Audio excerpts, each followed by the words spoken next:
Hello नमस्ते सबैजनालाई। आज काठमाडौँबाट 7 बजेको आनामा घरबाट निस्केँ र आजको मेरो डेस्टिनेसन ताङ्लिचोक बेनीघाटसम्म अफरोड मोटर बाइकिङ गर्छु र बेनीघाटबाट अराउन्ड 5-6 आवर्स जतिको हाइकमा म ताङ्लिचोक पुग्नेछु।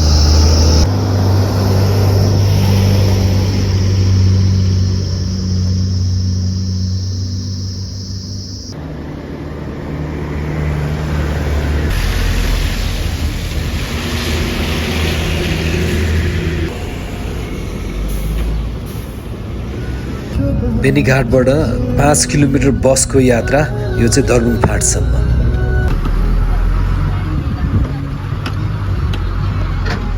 बेनीघाटबाट लगभग 7 किलोमिटरको बस यात्रापछि फेदीटार भन्ने ठाउँ आइपुगेको छ र अब ताङ्लिचोक जाने ट्रेल चाहिँ फेदीटार भन्ने ठाउँबाट सुरु हुन्छ। यहाँबाट अराउन्ड 4 आवर्स र एप्रोक्सिमेटली 15 किलोमिटरको चाहिँ डिस्टेन्स रहेको छ।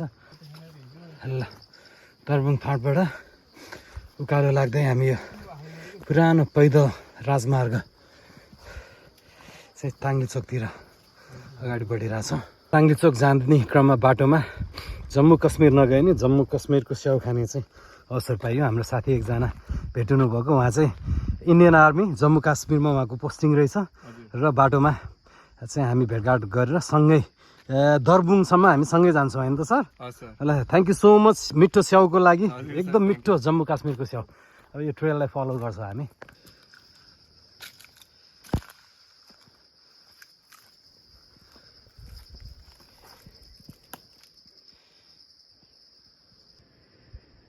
दर्बुङफाँट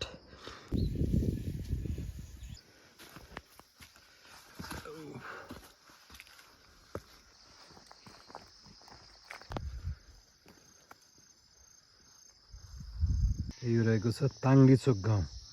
करिब 4.5 घन्टाको हिँडाइ दर्बुङको दर्बुङफाँटबाट 4.5 घन्टाको हिँडाइ अराउन्ड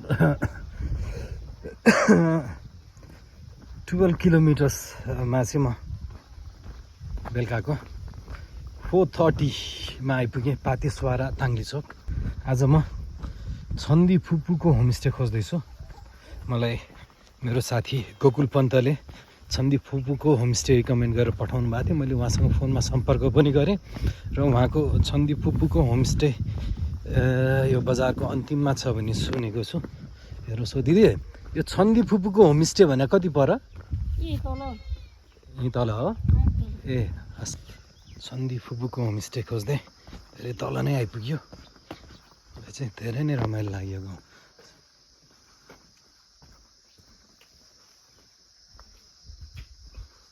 सफा चिटिक्क एकदम राम्रो रमाइलो गाउँ पातिसवारा ताङ्लिचोक पातिसवारा। नमस्ते सबैजनालाई। मैले फोन गरेको थिएँ, गोर्खा जानु भएको रहेछ हजुर। यताबाट जाने यही तल्लो गएर यहीँबाट ए हस् हजुर। म पहिलोचोटि आएको आमा। घर काठमाडौँ। घर काठमाडौँ। म एक्लै। मैले भिडियो लिएँ है के होइन? ठिक छ आमा। ल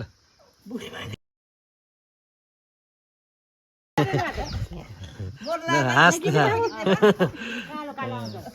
होइन होइन होइन अहिले नखाम आमा, चिया नखाम। धन्यवाद।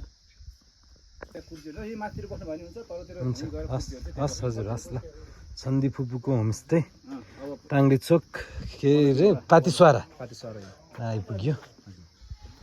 आजको स्टे चाहिँ यही हुनेछ। कहाँ छु सर? बेथानचोक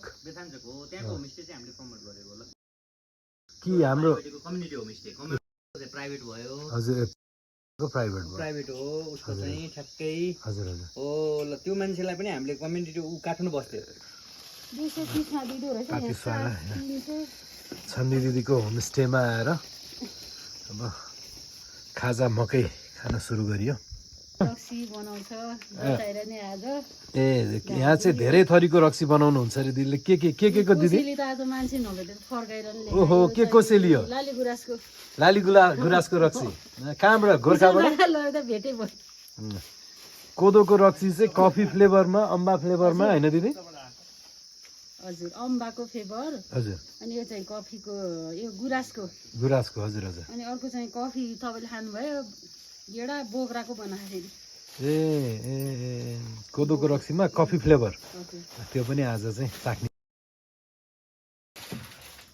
छम्मीदेवीको होमस्टेमा हामी यति बेला पोर्क चाहिँ काट्दैछौँ आज बेलुकालाई पोर्क खाने होइन दिदी हजुर ल होइन सर हजुरलाई मिठो लाग्छ एकदमै मिठो है ल मलाई पनि लोकल यो गाउँको शुद्ध अर्ग्यानिक होइन हेलो गुड मर्निङ एन्ड नमस्ते फ्रम पातिसवारा ताङ्लिचोक यति बेला म बिहानको 6 बजे यो पातिसवाराको भ्यू पोइन्टमा आएर सनराइज र माउन्टेन भ्यू चाहिँ यहाँहरूलाई देखाउन खोज्दैछु तर ब्याड लक आज दिन अलिकति हेजी परेको कारणले माउन्टेनको भ्यू भने देख्न सकिएन बादल लागेको छ हामी देख्न सक्छौँ यो अगाडि जुन यो फाँट छ यो बादल लागेको ठाउँ छ यो बुढी गण्डकीको फाँट हो बुढी गण्डकी हाइड्रो पावर प्रोजेक्ट चाहिँ यहाँ सञ्चालनमा आएको अवस्थामा यदि सञ्चालनमा आयो भने हामी देख्न सक्छौँ यो बादल जुन चाहिँ यो बादलको ठाउँमा यसरी नै यहाँ ठुलो ड्याम ताल लगभग 47 किलोमिटरको चाहिँ यहाँ ताल बन्नेछ र यो बादल जसरी नै यहाँ हामी चाहिँ ठुलो ताल ड्याम देख्न सक्नेछौँ यदि प्रोजेक्ट सञ्चालनमा आएको खण्डमा र कति मनमोहक कति रमाइलो हुन्छ होला यदि यहाँ ताल बन्यो भने ड्याम बन्यो भने हामी देख्न सक्छौँ सनराइज पनि हुँदैछ यो बुढी गण्डकी नदी यो तल जुन धादिङ जिल्ला र गोर्खा जिल्लालाई छुट्याउने र धादिङ र गोर्खाको थुप्रै गाउँपालिकाहरू चाहिँ यहाँबाट विस्थापित हुँदैछन् र विस्थापित भएर यो बादल लागेको ठाउँमा नै चाहिँ यस्तै बादलकै स्वरूपमा हामी ठुलो ड्याम ताल देख्न सक्नेछौँ भविष्यमा त्यसैले सम्झना स्वरूप मैले एउटा भिडियो लिएको हुँ बुढी गण्डकी फाँटको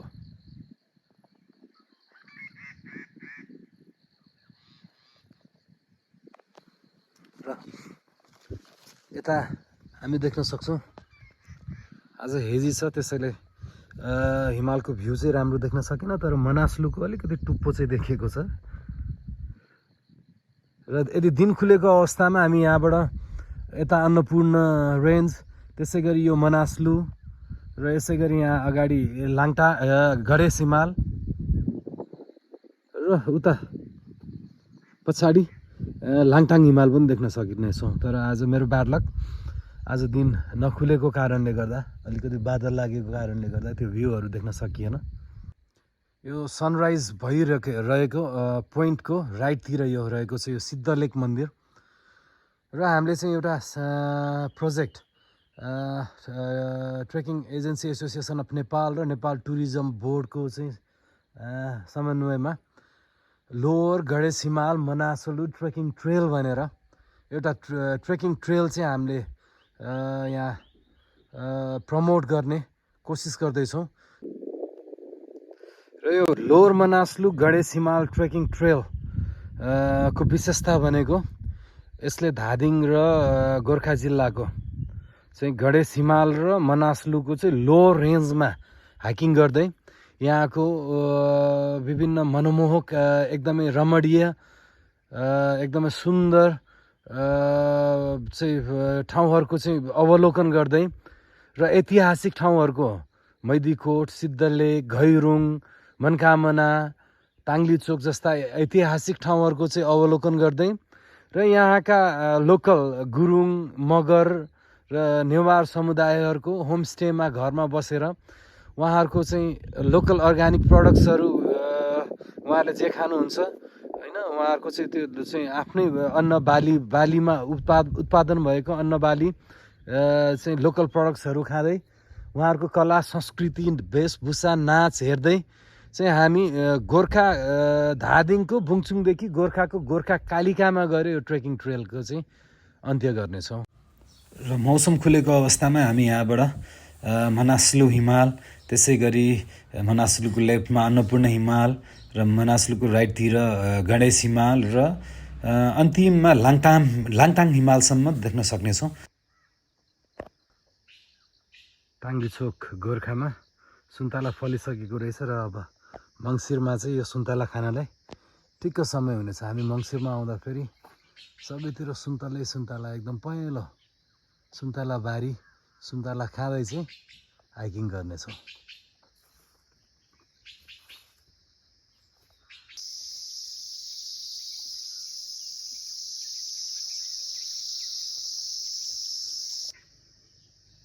अब म छन्दी फुपूको होमस्टेको चाहिँ रुमहरू यहाँलाई देखाउँछु।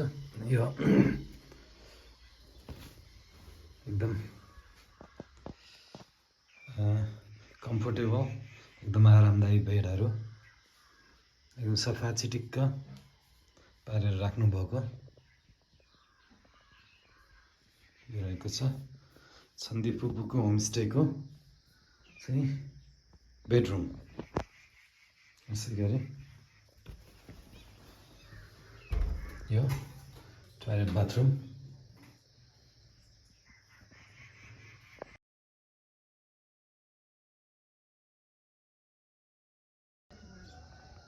ताङ्लिचोक पातिसवाराबाट हिँडेको 1 घन्टामा म मकेसिङ बजार आइपुगेको छु।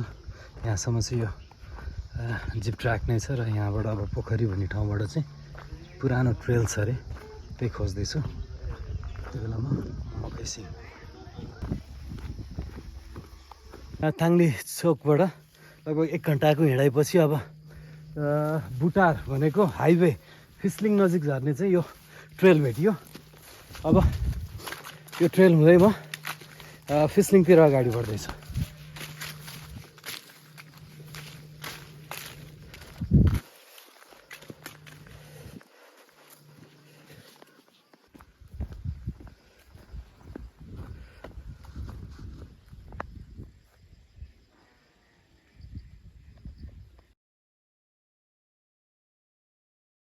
अब हामी आधी घन्टामा यहाँबाट चितवनको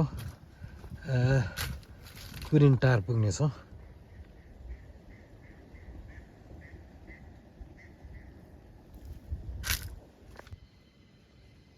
मकेसिङबाट तल हाइवे चितवनको बुटार झर्ने कुरिनटार झर्ने क्रममा यो चाहिँ एकदमै राम्रो ट्रेल बनेको रहेछ। दायाँ बायाँ जङ्गल बिचमा ट्रेल एकदम राम्रो एकदम रमाइलो। र यदि मौसम खुलेको अवस्थामा हामीले यहाँबाट मनास्लु रेन्ज, त्यसै गरी लेफ्टमा अन्नपूर्ण रेन्ज र मनास्लुको राइटमा गणेश हिमाल गरी अन्तिममा लाङटाङ रेन्जसम्म यहाँबाट एकदम रमाइलो एकदमै सुन्दर भ्यू देख्न सक्छौँ। पृथ्वी राजमार्गको चितवन जिल्ला अवस्थित चुमखोलामा आइपुग्यो र यही नै हाम्रो हाइकिङ एन्ड हुनेछ। भिडियो हेरिदिनु भएकोमा धेरै धेरै धन्यवाद।